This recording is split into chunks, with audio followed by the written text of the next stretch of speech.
It's kind of all over the place right now. I mean, I'm pulling an all-nighter tonight for my class with my handwritten notes and all that good jazz, but I'm going to be replacing the ball joint on a 2008 Honda CRV. This is a bolt-in style ball joint, kind of like Toyota has, but this is on a Honda. But if you haven't already, don't forget to comment, like, and subscribe. Check out my channel content for more. And, well, when it comes to cars, always have fun. I am diligently working on so many different things right now that it is so amazing I'm not burnt out. But the big part is, after this semester, I'm now debating whether to go for a master's or not. Now, some people want to keep updated on that, others don't, but I'm just saying it just to let you know. Now, on the case of the CRV is, how you say, has a ball joint that's creating a little bit of knocking while you're driving. It's also causing the wheel to kind of make a and it's a thunk, audible thunk inside the car. A ball joint can make different symptoms, but in this case it's an audible thunk. Now, I also showed the ball joint being bad, and it just needed to be replaced. The big thing is, if you're going to be reusing the ball joint, don't use a pickle fork. That's pretty straightforward. I used it in this case, because it worked. So, without further ado, let's get into it. Alright, we've got 279, 123. I'm going to start by lifting the vehicle. We got a broken ball joint right here. If I stick a pry bar between the control arm and the ball joint, as you can probably see, we've got play right here.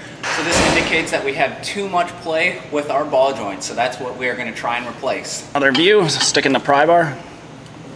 See how it's moving? That is a bad ball joint. Using a 19 millimeter, I'm going to loosen and remove all these lug nuts. Loosen and remove the wheel and tire.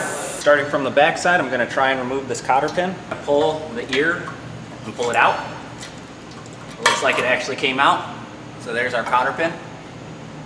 Using a 19 millimeter, I'm going to loosen the upper bolt.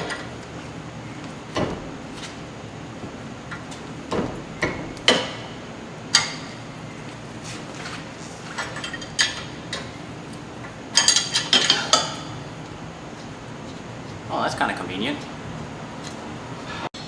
Cool. I'm going to leave that a couple of threads.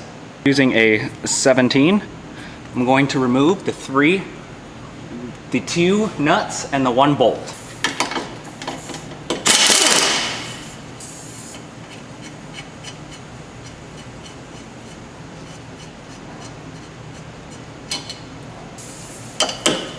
Oh, I guess those are 18s.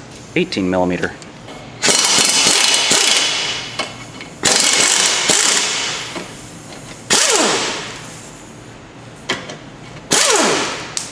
Prying down on the control arm.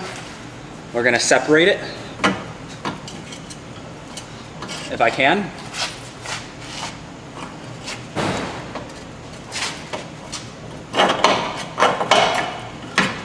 There.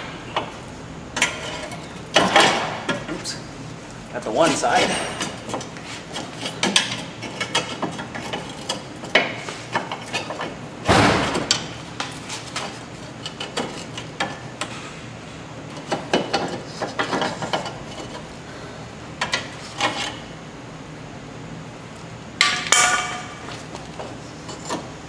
Separated from the control arm. This is a pickle fork. You don't eat pickles with it, but you stick it between the ball joint and the knuckle, or the tie rod and the knuckle, to break the taper on the ball joint. Let's see if I can get this out.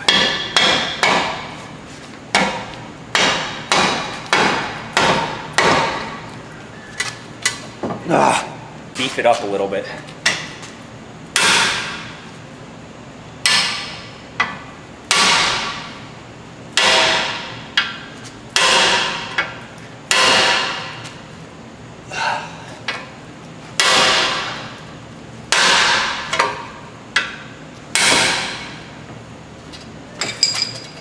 It broke. Broke free. Sweet. Just saw it break free. You see how that stud's spinning now? I can move the whole thing. Now, that was awful. I'm going to use that 19 and pull it straight up and out. I usually use pickle forks as a last case resort. Something when a puller can't get them off because they damage the boot so much.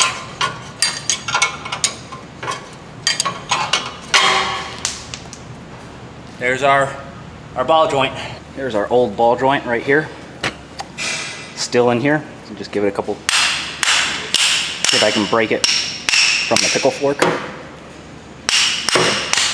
I'll probably do that later.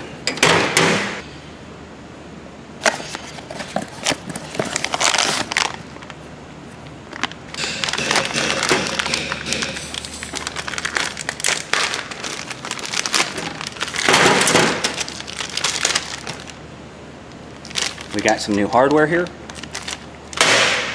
and our new ball joint. Now we're going to compare the two. We've got the stud and the bolt hole. Sweet. Back under the car. I'm going to pull down on this control arm and reinstall the ball joint.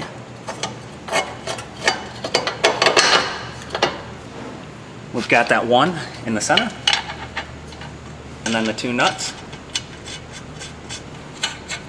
Instead of 18s, these are 19s now, and that's still a 17 if I'm not mistaken.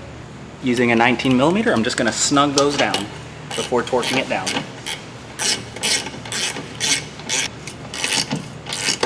Using a 17, I'm going to snug the center one up.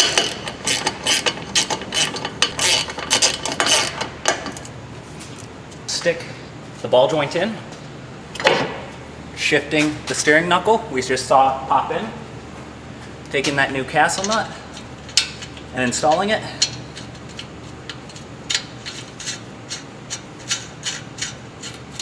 And then I'm going to snug that down. This new nut is a 22 millimeter.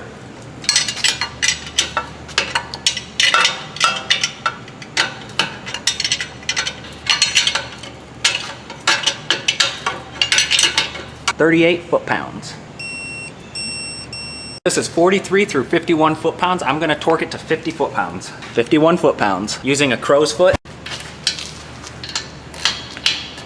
And torque that down.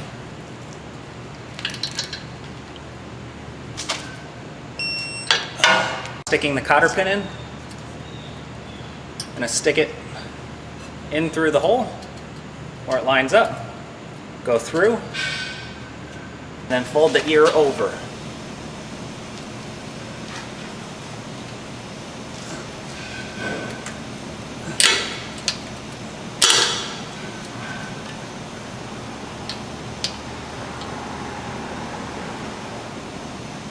Hold the other ear straight down. I know you can't see what I'm doing on the back side, and that just prevents it from spinning. Whoa. Reinstall the wheel and tire. Reinstall the lug nuts.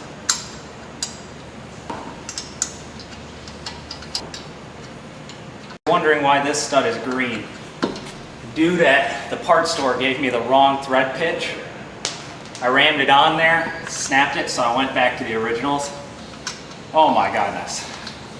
So that one's messed up. I gotta, and you can't just bump these out. You can't, they won't go out. Gonna take the rattle gun. We can torque those to 86 foot-pounds and it's done. Oh, no lug nut.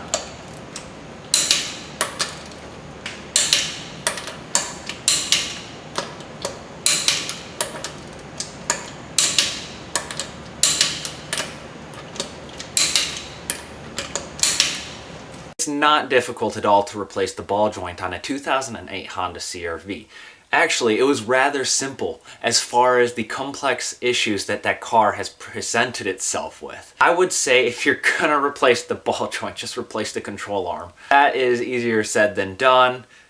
Kind of an afterthought actually, but alright. It wasn't that hard to replace the ball joint. It was knocking around. Well, I mean, what do you expect? It's a ball joint. It's a ball and socket joint, you know, just when there's play, or Tie rods more do that. Either way, it's a ball and socket joint that creates play over time and becomes a dangerous situation when you are driving, especially if you hit a pothole or something that's big enough to destroy the joint. Especially here in Michigan. Cars in Michigan are just terrible. If you haven't already, don't forget to comment, like, and subscribe. Check out my channel, Content for More, and hey, have fun when it comes to cars. You know, they are fun if you make them. Now, I gotta get back to studying because I'm still debating that masters or not.